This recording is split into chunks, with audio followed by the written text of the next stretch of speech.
Olá, então, falando sobre o treinamento das capacidades físicas, a aula de hoje é sobre flexibilidade, né? Essa capacidade física que é uma das capacidades físicas relacionadas à saúde, uma capacidade física que é demandada também em vários esportes. Então, ela pode não ser a capacidade determinante para o desempenho em muitas modalidades, mas ela é uma capacidade importante, né, para uma boa performance. Em compensação, em algumas outras modalidades, como as ginásticas, né, ginástica artística, ginástica rítmica, ela é determinante, sim, para o desempenho, para uma boa amplitude de movimento, né, isso é um dos pontos importantes, sim, para a melhor performance, né?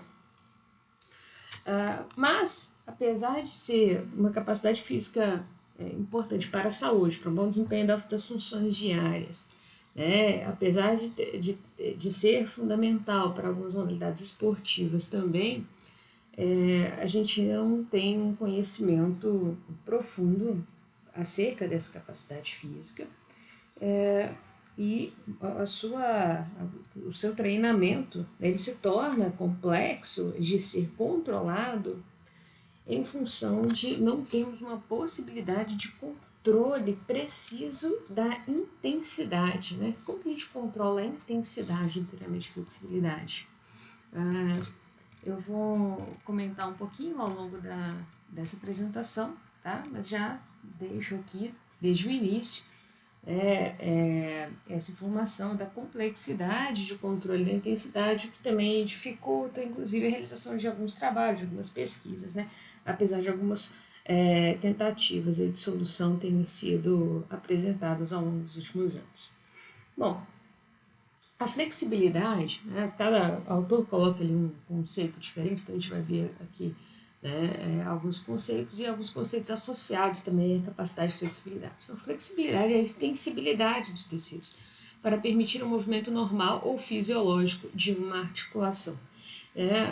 O termo fisiológico, né, poderia ser substituído pelo termo que está sendo utilizado aqui, que é o normal. Então, o movimento fisiológico é aquele movimento que acontece normalmente, né, em uma articulação sem causar danos a nenhuma das suas estruturas. Né?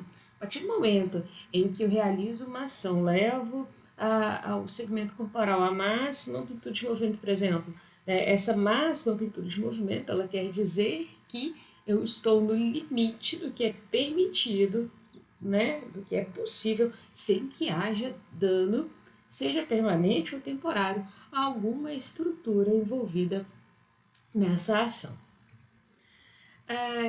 Associado ao conceito de flexibilidade, nós temos a hipermobilidade. Hipermobilidade é uma amplitude de movimento em excesso do movimento normal, né, que é aceita na maioria das articulações. Então, essa figura acima aqui, ó, ilustra, né, o que seria uma hipermobilidade. Então, não é essa faixa de movimento aqui, não é o normal, né, para a média aí da população. Então, aqui nós já consideraríamos uma situação de hipermobilidade.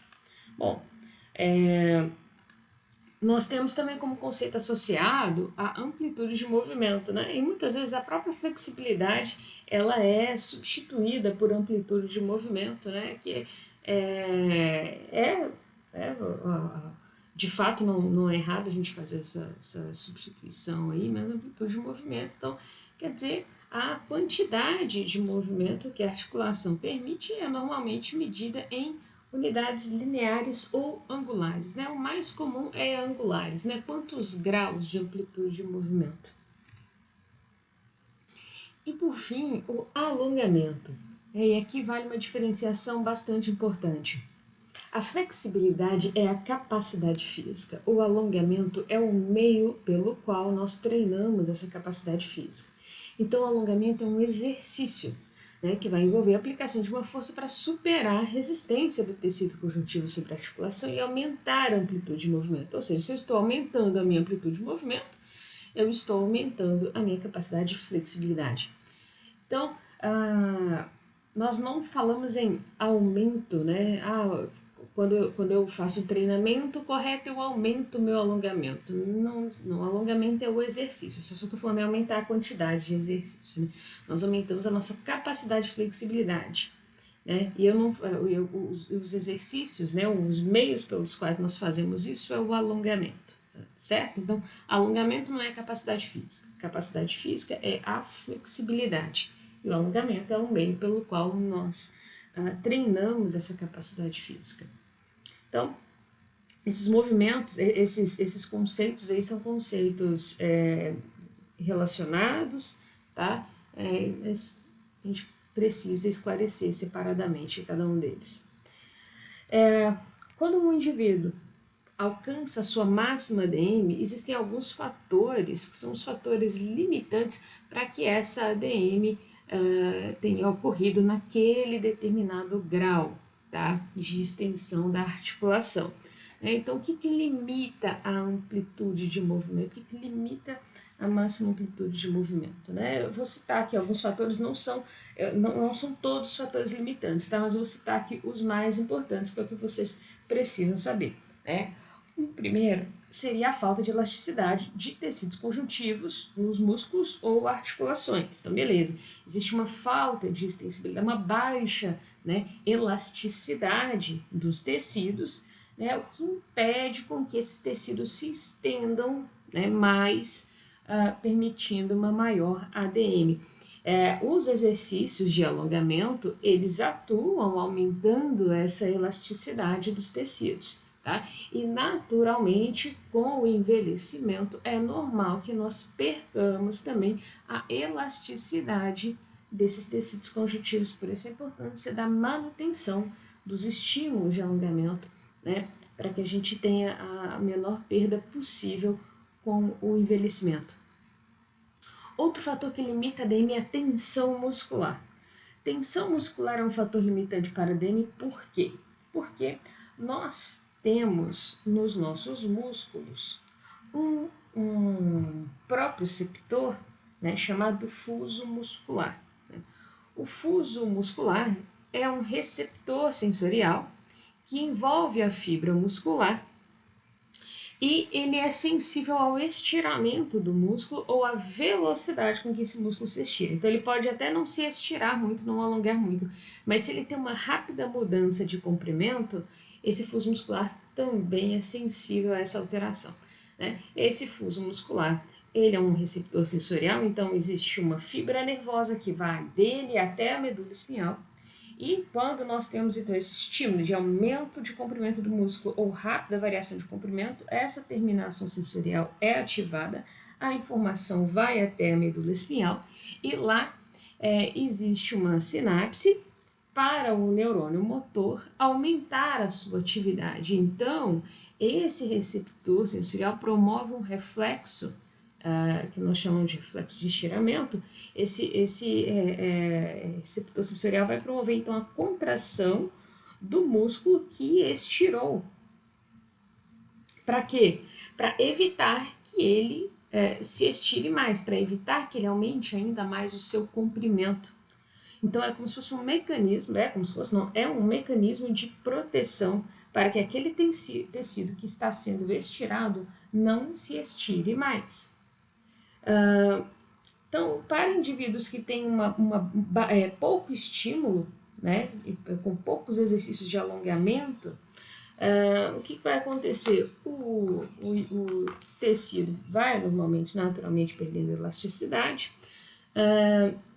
e esses órgãos, né, esses proprioceptores, eles diminuem o seu limiar de atividade. Então, com uma menor extensão, com uma menor variação de comprimento do músculo, ele já é ativado, impedindo, né, atrapalhando ainda mais que esse músculo consiga continuar aumentando o seu comprimento, porque ele causa contração no músculo, então ele causa uma ação contrária, ele promove uma ação de encurtamento muscular quando ele é ativado, tá?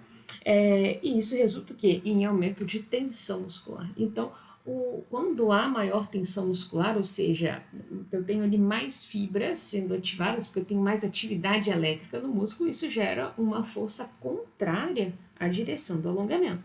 É mais favorável estender um músculo relaxado do que estender um músculo tensionado. É só um detalhe, algumas pessoas naturalmente têm um nível de tensão muscular um pouco maior, outras têm um nível de tensão muscular um pouco menor, né? Mas os exercícios de alongamento ajudam a mudar esse limiar de ativação desses fluxos musculares.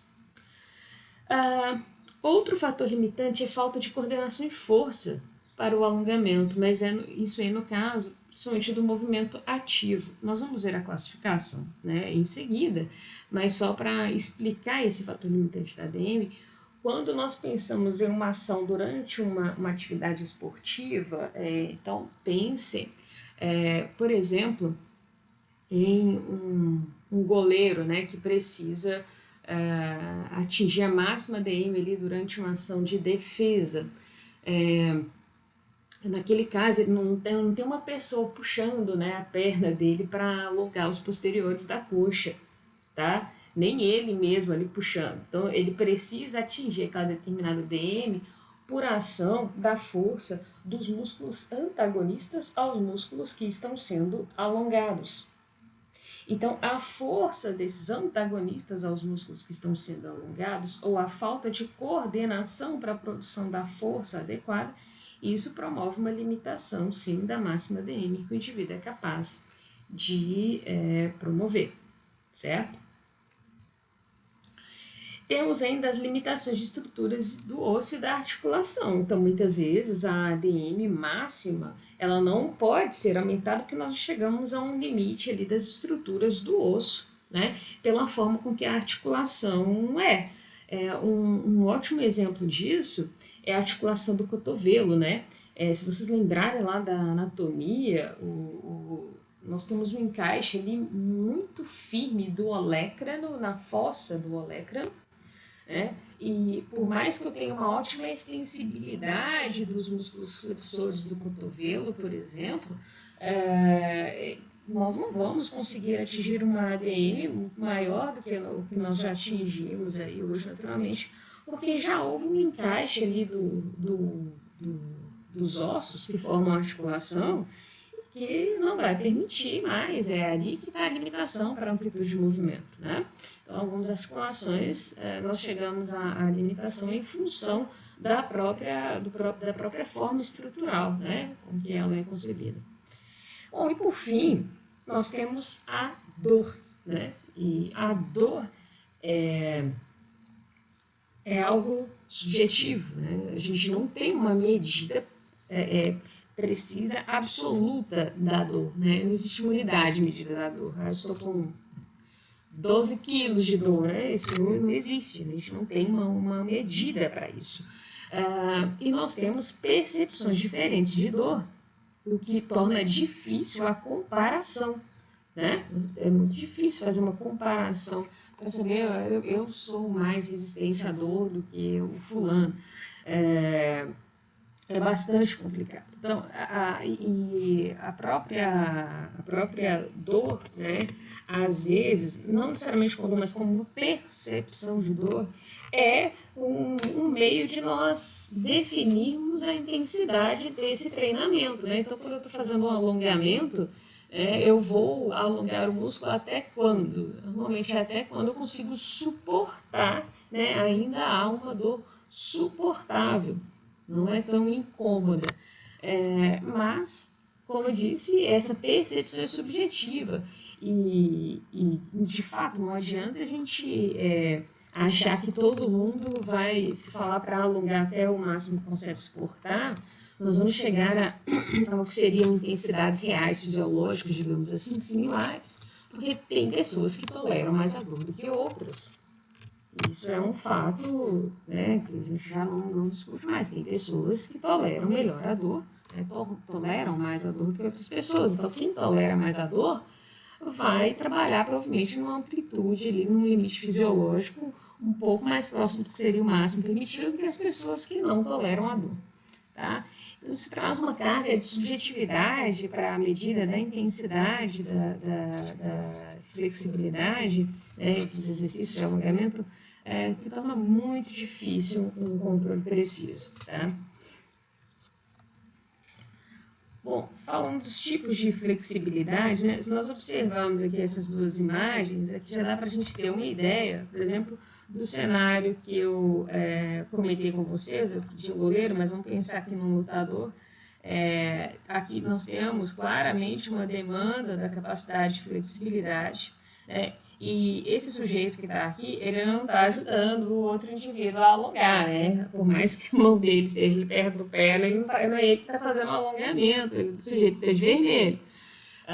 Então, nessa ação aqui, essa ADM, ela foi alcançada por ação da força dos antagonistas aos músculos que estão sendo alongados. Né? Aqui nós já temos uma ação, né, passiva, né, e por ação, ajuda da ação de forças externas ali da própria gravidade para ajudar no alcance dessa amplitude de movimento. Então vamos ver os tipos de flexibilidade, já deu para ver nas imagens abaixo que nós temos demandas diferentes, né? Então vamos ver essa divisão. Na primeira classificação nós temos aqui a flexibilidade podendo ser geral ou específica. Quando nós falamos em geral e específica, nós temos duas possíveis maneiras de avaliar esses termos aí.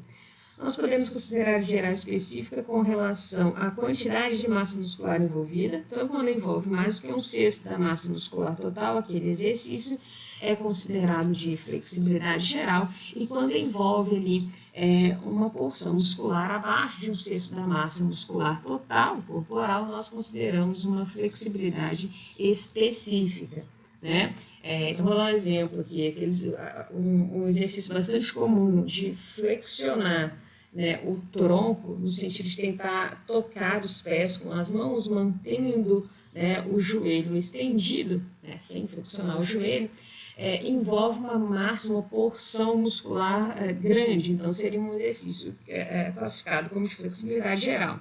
Agora, se eu pego, né, coloco a mão esquerda sobre puxando os dedos da mão direita, no sentido desses dedos tocarem ali o antebraço, eu estou envolvendo uma massa muscular muito pequena, e aí isso já seria considerado um exercício de flexibilidade específica. Mas nós podemos pensar no geral e específico também em relação à demanda da modalidade esportiva. Então, tem exercícios que são bastante específicos daquele gesto técnico que é demandado durante a ação esportiva, e temos outros exercícios que não são necessariamente realizados durante a modalidade esportiva, então que auxiliariam no aumento da flexibilidade de maneira geral.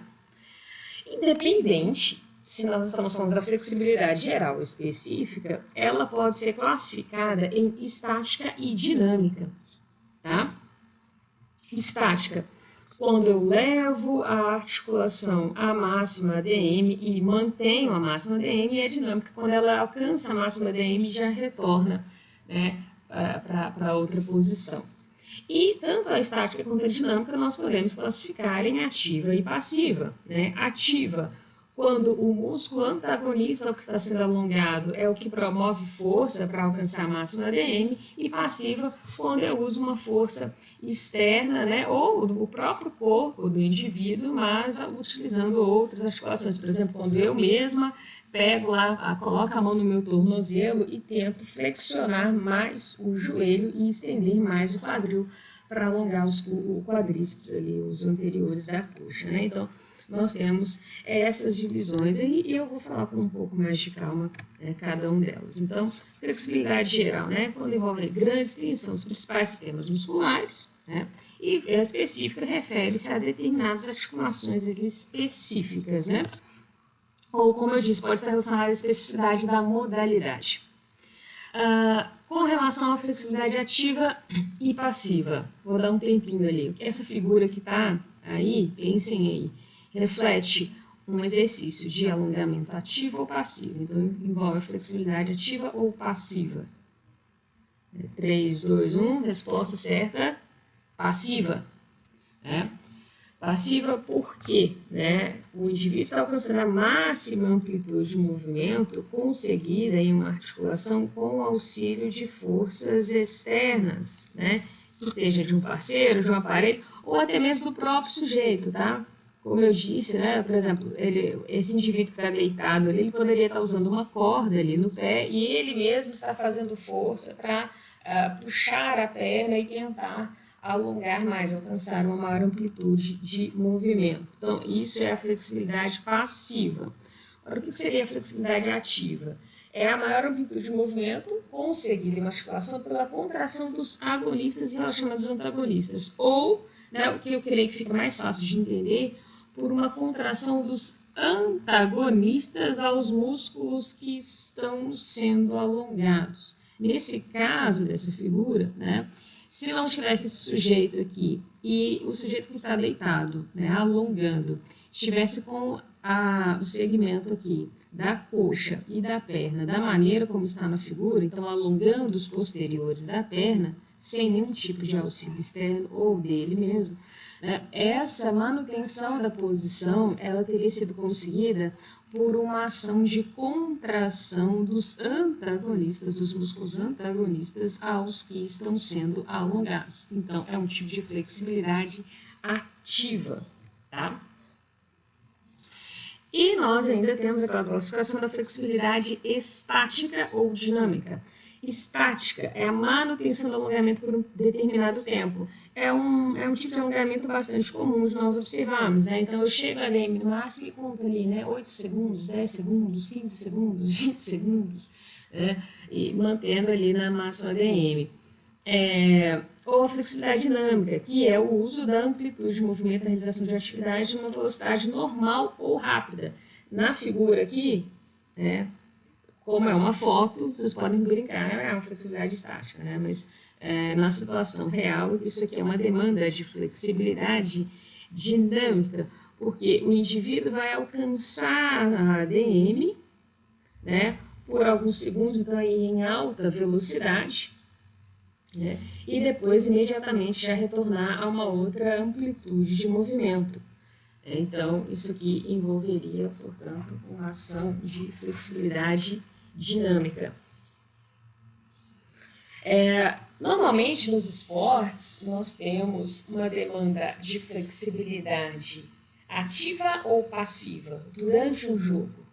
Durante o jogo normalmente nós temos uma demanda de flexibilidade ativa, né? E muitas vezes, na maioria das vezes também nós temos uma demanda de flexibilidade estática ou dinâmica. Seria a dinâmica. Então, o ativo dinâmico é o mais demandado durante as modalidades esportivas. Entretanto, né, o que nós mais usamos para treinar o alongamento é o ativo ou o passivo estático, mas o mesmo seria o passivo estático. Falando dos componentes da carga de treinamento, nós, só relembrando a intensidade, volume, duração, frequência e densidade, qual seria a organização ideal desses componentes da carga para o treinamento da flexibilidade? Nós já temos algum indicativo, né, para isso. Então, a gente tem muitos trabalhos sobre flexibilidade, sim, sobre essa capacidade, mas não temos resultados muito conclusivos, tá? Então, por exemplo, nós temos estudos que compararam diferentes duração do alongamento estático, né? Por exemplo, nesse estudo aqui foi comparado, um grupo fez um exercício com séries de 10 segundos, um outro com séries de 20, um outro com séries de 30 segundos, e ele encontrou no final de tudo, né, do experimento, que não fez diferença manter a posição, né, de máxima DM por 10 segundos ou por 20 ou por 30. Né? Quem fez 10 e quem fez 30 teve os mesmos ganhos na capacidade de flexibilidade. Esse outro estudo aqui foi comparado 15, 30 e 60. Nesse caso, quem alongou por 30 segundos teve o melhor desempenho que quem alongou por 15 segundos, mas entre 30 e 60 não teve diferença alguma. Então, aqui já é um pouco contraditório em relação, né, a esse estudo aqui de cima, né? Então, como pode 30 ter alcançado melhor desempenho do que 15 e aqui 30 não ter alcançado melhor desempenho do que 10? Vai depender, obviamente, da configuração dos meios de medida, né? Como que foi mensurada e como que houve o controle da intensidade dessa sistema. A gente tem uma série de fatores intervenientes ali que poderiam justificar, né? Ajudar a explicar esses diferentes resultados. Mas, de qualquer maneira, isso já vem mostrando que o tempo, né, de exposição não é sinônimo de maiores ganhos de flexibilidade. Com relação, né, ao número de séries e repetições, né, que seria o volume, tá? De novo a gente vê aqui, ó, uma série de 30, 3 séries de 30, uma série de 60, 3 séries de 60, né? Todos esses aí tiveram resultados similares. Imaginem só, quem fez uma série de 30 teve desempenho similar a quem fez 3 séries de 60 segundos, tá?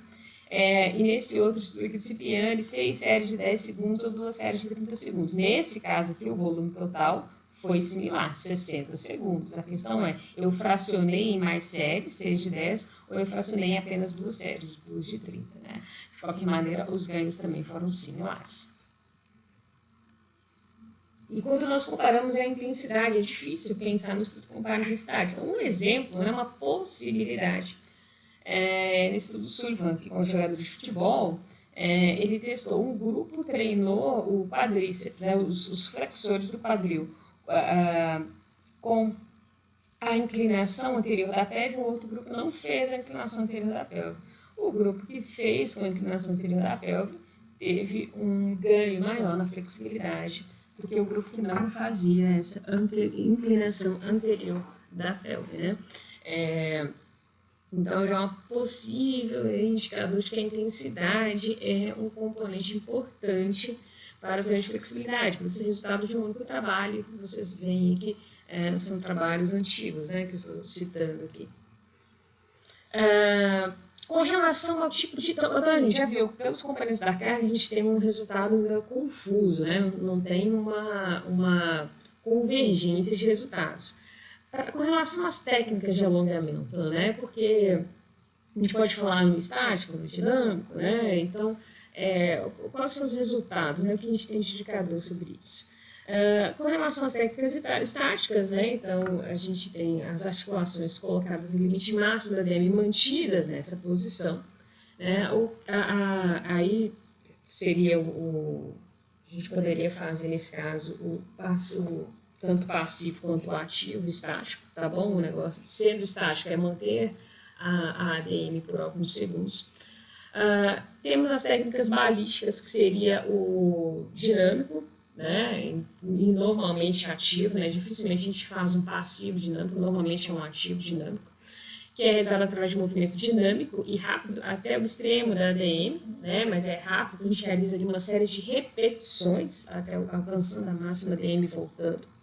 E, além disso, existe um conjunto de técnicas que é de facilitação neuromuscular proprioceptiva, que, resumindo, né, é FNP.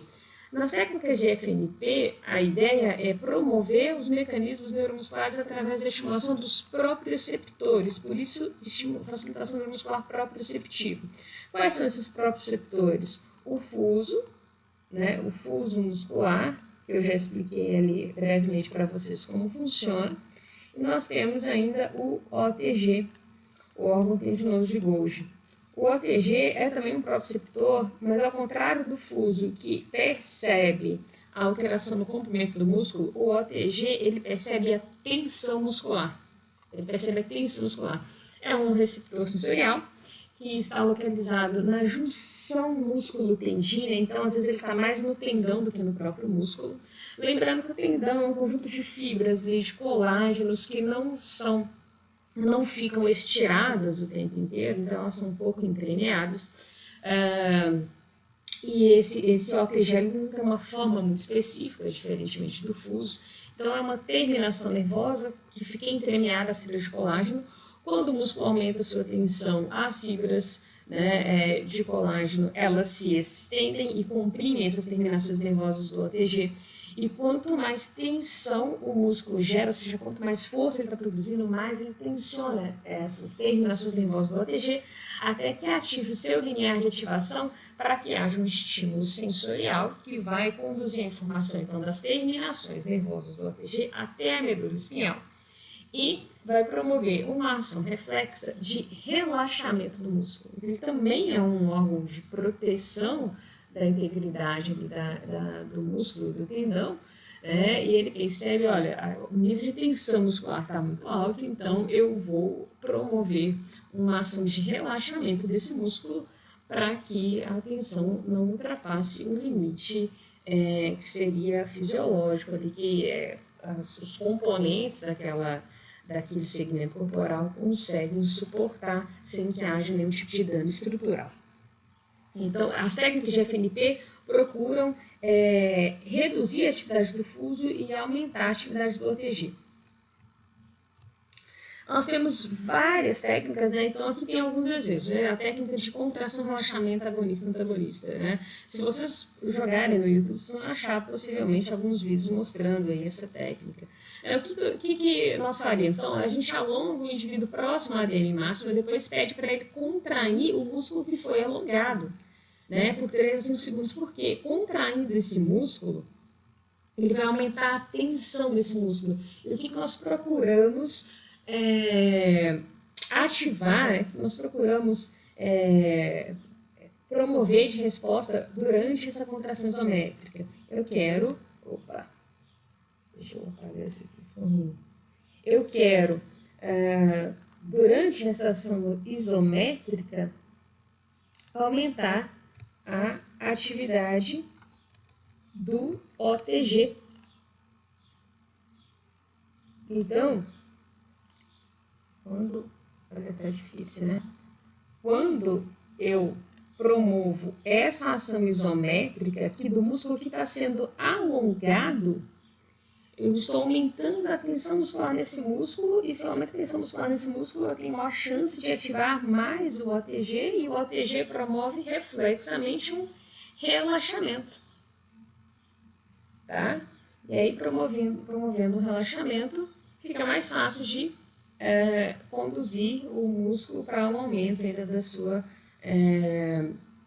da extensão, desse músculo. Então, eu consigo alongar um pouco mais a articulação. Bom, qual seria a técnica mais efetiva? Então, alguns estudos já compararam diferentes técnicas de alongamento, comparando aqui o alongamento estático com o de FNP, os resultados encontrados foram similares.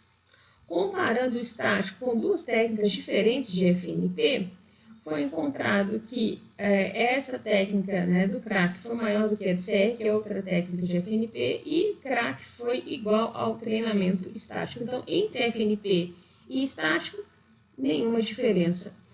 E comparando estático e dinâmico, o estático foi maior do que o dinâmico. Isso aqui tem sido um consenso um pouco maior, que o alongamento estático promove maiores ganhos de ADM do que o treinamento dinâmico, do que seria, por exemplo, balístico. Entretanto, a gente precisa considerar a especificidade da modalidade, a especificidade da demanda de alongamento. Por exemplo, eu tenho ali como a imagem lá do goleiro de handebol. Aquele indivíduo ele precisa ter não só um bom alongamento dos músculos, por exemplo, do grupamento adutor do quadril e dos posteriores da coxa, ele precisa não só ter uma boa extensibilidade desses músculos, para atingir uma maior ADM, como ele precisa de força e coordenação para ativamente e dinamicamente atingir essa maior amplitude de movimento. Então, se eu só treino passivamente, estaticamente, o alongamento desses músculos e não treino dinamicamente, ativamente, a força dos antagonistas ao alongamento, para que eles, durante aquele jogo, ajam de maneira efetiva, atuem de maneira efetiva, eu não vou ter muito sucesso durante a prática. Então, o treinamento estático, ele é sugerido para ganhos de ADM, obviamente, Mas é importante complementar, principalmente para praticantes de modalidades esportivas, é importante a prática dos exercícios de alongamento em situações similares ao que é demandado em jogo, que normalmente envolve uma ação ativa dinâmica, envolve uma ação balística. Tá? No livro do Weineck, ainda tem esse quadrinho aqui, né, num comparativo de 13 estudos, né? Um estudo mostrou um melhor resultado para a técnica estática, 4 para essa técnica de FNP, o CR, 3 para essa outra técnica de FNP, o CAC, e 5 mostraram resultados similares. Nenhum mostrou que a técnica dinâmica foi a melhor técnica para ganhos de ADM, para ganhos de flexibilidade. Então, repetindo, né, o que eu estou falando desde o começo, nós não temos uma convergência de resultados dos estudos. Tá? Apesar disso, baseado ali no livro da Vivian Hayward, que é um livro que eu sugiro que vocês sigam, não só para a disciplina, mas para a prática mesmo de vocês. É um livro muito legal sobre avaliação e prescrição de exercício físico. Então, pegando aqui o livro da Vivian Hayward, existe uma recomendação, algumas orientações para planejar os programas de flexibilidade. É um ponto de partida para vocês utilizarem, tá? Então, quanto à modalidade, né, a sugestão alongamento estático ou de FNP para a maioria dos indivíduos, né, mas para quem pratica esporte, né, a recomendação do alongamento balístico pode ser útil, né, por haver uma demanda de força e de coordenação durante as atividades esportivas. Bom, espero que isso tenha ficado claro. Se alguém tiver dúvida, precisa colocar aí nos comentários ou me mandar um e-mail para esclarecer melhor o porquê dessa demanda. Mas eu acho que já ficou claro aí.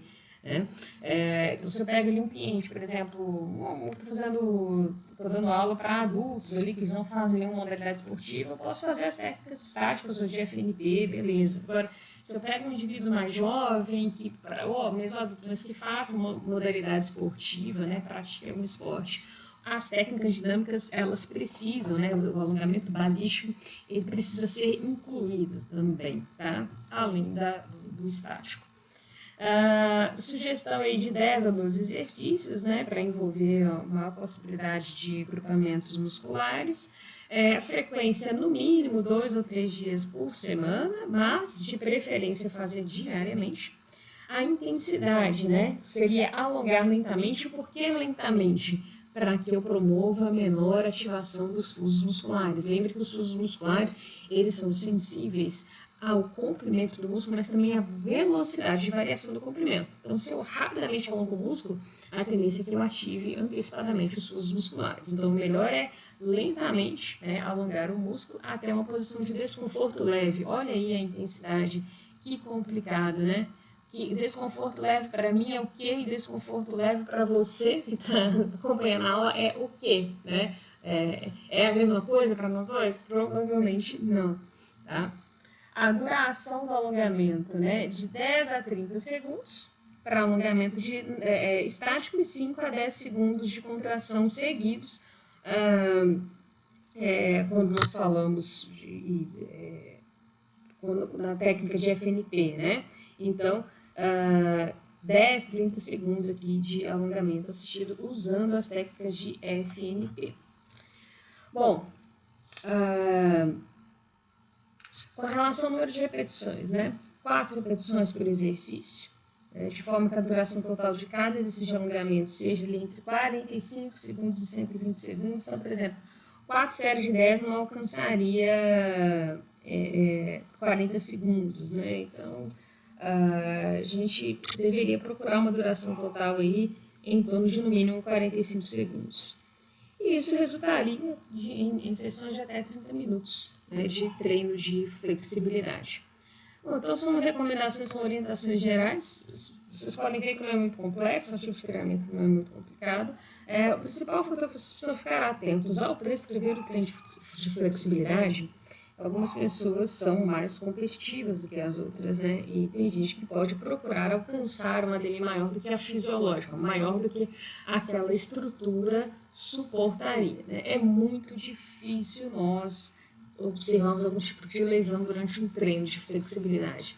né? Mas em alongamentos, em indivíduos que querem, né, procuram um pouco mais de exagero ali na prática, não é impossível que isso aconteça. E temos que tomar cuidado também quando nós somos a força promotora da ANEM, né? Quando a gente está fazendo, por exemplo, aplicando uma técnica passiva, estática, por exemplo, em um outro indivíduo, né? Então a gente que aplica força ali para alongar o músculo, a gente também precisa ter uma percepção ali do limite, né? Observando bem a posição dos outros segmentos para evitar compensações em outras articulações, né? Senão não adianta aquela ADM máxima se outras articulações estão favorecendo essa posição corporal. Tá? Bom, então com relação à flexibilidade é isso aí.